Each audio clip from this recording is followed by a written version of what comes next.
वाराणसी के 80 क्षेत्र में स्थित भगवान जगन्नाथ, बलभद्र और सुभद्रा का भव्य मंदिर है, जहां से हर साल भगवान जगन्नाथ की डोली पालकी यात्रा निकाली जाती है। इसी क्रम में शनिवार को स्वस्थ होने के बाद भगवान जगन्नाथ भक्तों को दर्शन के लिए श्री अंताकार रथ पर सवार होकर काशी की गलियों में बहन सुभद्रा और भाई बलभद्र के साथ सैर को निकले। काशी राज परिवार के सदस्यों ने बताया कि जगन्नाथ का रथ खींचकर यात्रा की शुरुआत करेंगे। 6 जुलाई को भगवान जगन्नाथ काशी की गलियों में लोगों को दर्शन देने के लिए निकले थे। वहीं 7 जुलाई से 3 दिवसीय रथ यात्रा मेला का भाव शुरुआत आरती के साथ होता है। भगवान जगन्नाथ 7 जुलाई को भर में रथ पर सवार होते हैं, जिसका घंटा, घड़ियाल, डमरू के धुन पर भव्य आरती की जाती है। भगवान जगन्नाथ जी का भव्य शोभा यात्रा निकालने के साथ ही हर हर महादेव, राधे कृष्ण, भगवान जगन्नाथ की जय का जय घोष होता है। इस दौरान जैसे ही भगवान डोली पर सवार होते हैं, डमरू दल, शंखनाद के गूंज से क्षेत्र गुंजायमान हो जाता है। लोग डोली को कंधा देने के लिए ललायत दिखते हैं। लाखों की संख्या में लोग भगवान जगन्नाथ की डोली के साथ चलते हैं।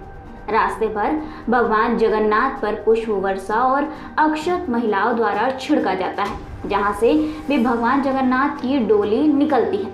लोग अपने स्थान से खड़े होकर भगवान जगन्नाथ, बलभद्र और सुभद्रा को प्रणाम करते हैं।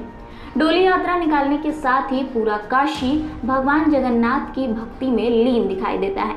डोली यात्रा जैसे सकुलधारा पोखरा स्थित द्वारकाधीश मंदिर के पास पहुंचती है, वैसे ही भगवान का डोला कुछ पल के लिए रुकता है, जिसके बाद वहां पर भी भगवान पर सुभद्रा और जगन्नाथ के मंदिर के महंत रामदास आचार्य आरती उतारते हैं। लोगों में प्रसाद वितरण होती है। उसके बाद डोली यात्रा आगे बढ़ जाती है। भगवान जगन्नाथ, सुभद्रा और बलभद्र का रथ शीशम की लकड़ी से श्रीयंत्र के आकार का बना हुआ होता है। रथ की चौड़ाई 21 फीट और ऊंचाई 18 फीट होती है।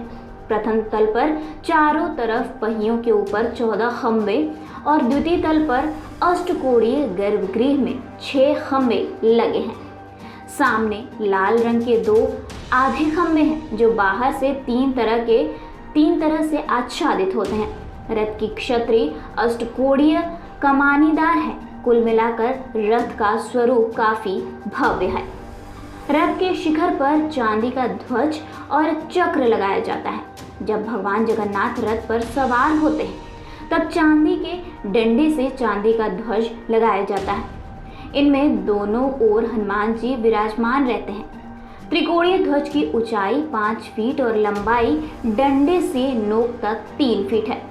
अष्टकोणीय गर्भगृह के मुख्य द्वार के ऊपर सामने रजत पत्र पर केंद्र में श्री गणेश जी एवं रिद्धि सिद्धि विराजमान हैं। 1802 ईस्वी में निर्मित इस रथ में लोहे के 14 पहिए लगाए गए हैं। हर पहिए में 12 तीलियां हैं। आगे के 2 पहिए के जरिए रथ को घुमाने के लिए स्टीयरिंग लगाई गई है। रथ के अग्रभाग के केंद्र में सारथी विराजमान होते हैं, जो कांस्य धातु के हैं। इस पर चांदी के पानी की पॉलिश है। रथ के आगे 2 कांस्य के अश्व लगाए जाते हैं। इनके ऊपर चांदी के पानी की पॉलिश होती है। ज्येष्ठ पूर्णिमा को भगवान जलाभिषेक होने के कारण अस्वस्थ हो गए थे। 15 दिन तक वो अज्ञात वास में निवास किए और उन्हें काढ़े का प्रसाद का भोग लगा। वही भोग भक्तों को वितरित किया गया। अमावस्या ज्येष्ठ आषाढ़ अमावस्या को भगवान प्रकट हुए। परवल का जूस उनको दिया गया और नाना प्रकार के भोजन से उनको भोग किए। और आज काशी भ्रमण के लिए और भक्तों को दर्शन देने के लिए रथ पालकी पर सवार होकर भक्तों द्वारा प्रस्थान रथ यात्रा में बेनी राम बगीचे में जाएंगे। रात्रि विश्राम करेंगे। सुबह रथ पर सवार होकर भक्तों को दर्शन देंगे। डॉक्टर रविंद्र कुमार सिंह, निवर्तमान पार्षद। आज जगन्नाथ मंदिर से प्रभु श्री जगन्नाथ महाराज जी का पालकी निकलेगी, जो भ्रमण करते हुए जो है रथ यात्रा जो है जाएंगे। 3 दिन तक प्रभु जो है रथ यात्रा पे मेला लगेगा, जिसमें प्रभु महाराज जो है सबको दर्शन देंगे। डॉक्टर गीता शास्त्री, महानगर उपाध्यक्ष पार्षद। आज हम सभी जगन्नाथ मंदिर में उपस्थित हुए हैं। बाबा जगन्नाथ जी जो है पूरे भक्तों को दर्शन देने के लिए यहाँ से उनकी बारात यहाँ से निकलेगी। सारे लोग उनके साथ, सारे भक्त उनके साथ रथ यात्रा तक पहुँचेंगे।